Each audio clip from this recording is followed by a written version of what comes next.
Hello, Prof. Yeah. How are you? Yeah, fine. Thank you. It is great to meet you again Yes. in this special event. In this occasion, we will talk about political citizenship and identity construction. I hope you can enjoy this podcast. So this material will be in like we all. Yeah. Prof, Yes. could you share what initially motivates you to explore issues of citizenship Yeah. and identity construction, particularly in context of conflict and multicultural societies? Yeah. Thank you very much. First of all, I'm delighted to be at the University of Malang State University here. And thank you, Brother Mehdi, as well, for our instructor for today. So, what has motivate me? I mean, to involve in this discussion is when I visited actually one state in Malaysia, which is Sabah. Sabah. Yeah, Sabah. And I saw there are many people which we categorize it as a stateless community, and also the undocumented people. And at the same time, because of my background of study, my specialization is on the issue related to West Asia, in particular the Palestine, Israel, the conflict in that area. I can relate, or I can see that there are quite a number of problems when it comes to the citizenship, when it comes to the building the identity of those people. Yeah. So how they would like to identify themselves, and looking at our current modern time as well, when we are actually now we are facing with the rapid development of the technology.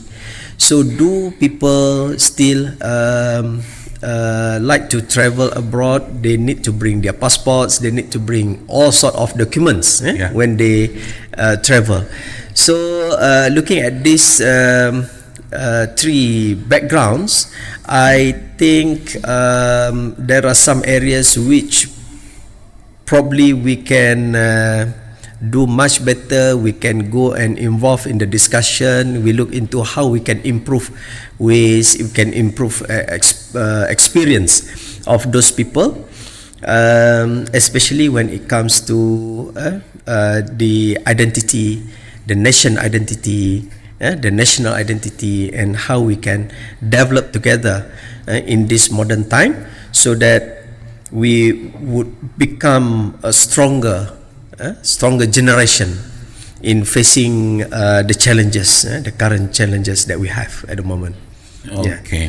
I think this is a great journey from when you seek some research problem. You go to Sabah and you can see there is a problem that's actually between Indonesia and Malaysia. I think have some problems. So we have multicultural societies, and sometimes we have a problem too, especially like passport or national identity. I remember when me and my friends went to Singapore.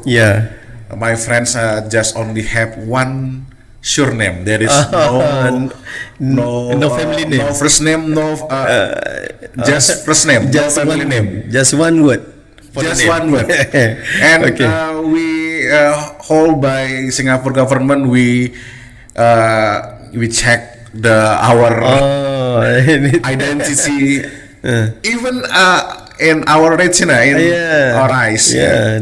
Prof, next question.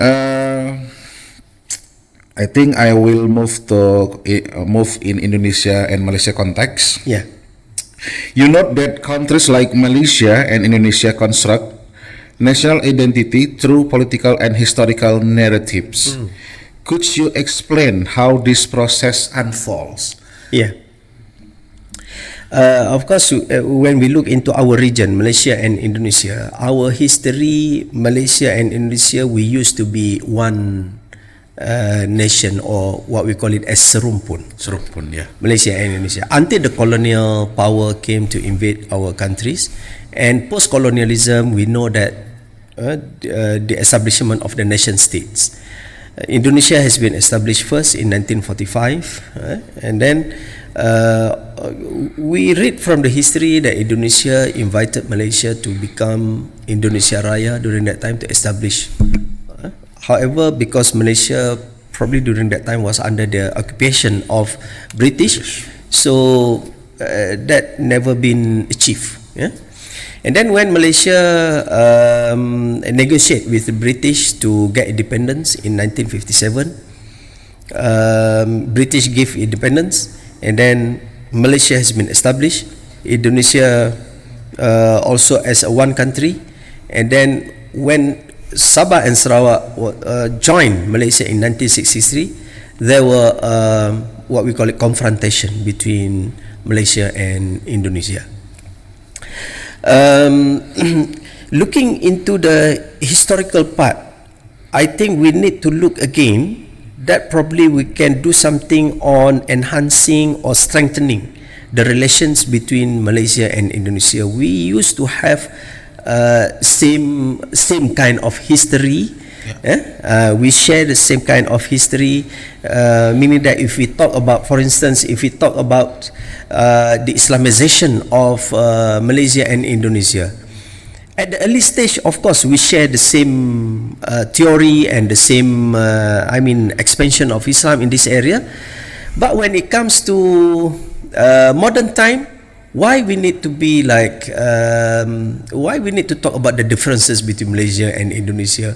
When we travel from Indonesia to Malaysia, of course, Indonesia need to have passport. Yeah. Malaysia also, when they travel to Indonesia, they need to have passport. Luckily, we do not have to get a visa. Make some visa.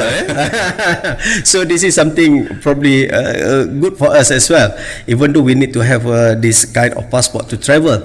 We speak the same language, we understand each other, our culture is similar. However, when it comes to citizenship and identity, national identity, we are different. When it comes to sport, for instance, when we go for football match, Indonesian team play with Malaysian team. Of course, there will be a Gelora always. What more if they play in Gelora Bung Karno? Gelora Bung Karno. So this is something which probably when we talk about this kind of issue, of course there are political influences as well in this, but for me, we have to look into our rich culture which can unite us, which can make sure that Malaysia and Indonesia become always not only a good friend but very close to each other. A good friend doesn't mean a close, but close relation is much better for us, especially when we talk about the aims that we need to put forward. We need to look into our countries, how the economic develops. When it comes to this kind of development, economic development and things like that, the job opportunities and those things related how we want to develop our country, then we need to make sure that we can move together. When we move together, we will make sure that we will become more stronger and stronger. Okay. Prof, is it possible in the next future, in Asian region we have one money like in Europe, or maybe yes, our leaders of course have thought about this, and then they in discussion about this. However, we need also to accept our weaknesses as well. In Europe, they are strong because their economy is very strong. Yeah. Our economy is still depend on the on those countries, those countries. So, if our leaders can probably in the future give more attention on this, one day, probably in the future, it is not impossible for us to have that kind of idea, that kind of probably our target to have one what we call it, the currency, one currency for our region. One currency. Okay, Prof. Between Indonesia and Malaysia, at least we have some identity, like religion. Yeah. In your presentation, you mentioned it that. Islam play vital role in Southeast Asia. Yeah. We want to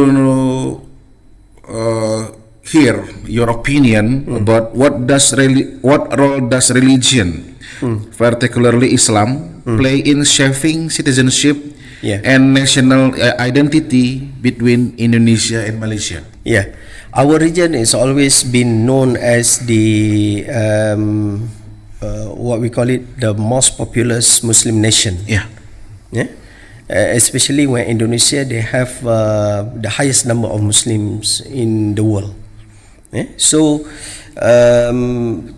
even though we probably do not feel that the outsiders look at us, but actually they have their eyes on us, in any aspect of in different aspect of activities, in different aspect of life.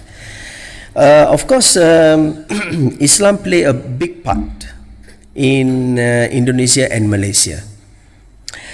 If you have something that against Islamic religion, Islamic teaching in Malaysia or Indonesia, it will become a national issue. It will become a very big issue. So for those who are in politics, for instance, they need to uphold the Islamic concept in this region. If not, they will not succeed in the politics. Okay. So they have to recognize this. And then in terms of citizenship as well, in Malaysia, for instance, we have what we call it the Bumiputra and non-Bumiputra division. Of course, for the non-Bumis, they always push that they wanted to have equal rights, equal what we call it, chances, equal freedom of speech and freedom of anything. They would like to have equal rights with the Bumiputras. Bumiputras are always associated with Islam. Because the majority of the Bumiputra in Malaysia is Muslims. So this cannot be separated. So that's why the identity of citizens in Malaysia is been shaped by the religion itself. And when I look into Indonesia, that's also similar. Because Indonesia majority is more than over 80% are Muslims. So we cannot disregard the religion as part of the citizen and identity of the nations. Okay, thank you for your great answer, Prof. Roslan. One last question before we close this great podcast. What message would you like to share with young people who want to understand and critically engage with dominant narratives of citizenship and identity?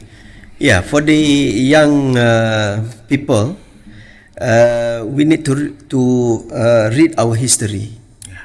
We need to always discuss and be knowledgeable on those issues in the past and how we can overcome it, how we can learn from the past for our future. I believe that if we have a strong knowledge of what happened in the past, we can build a better future.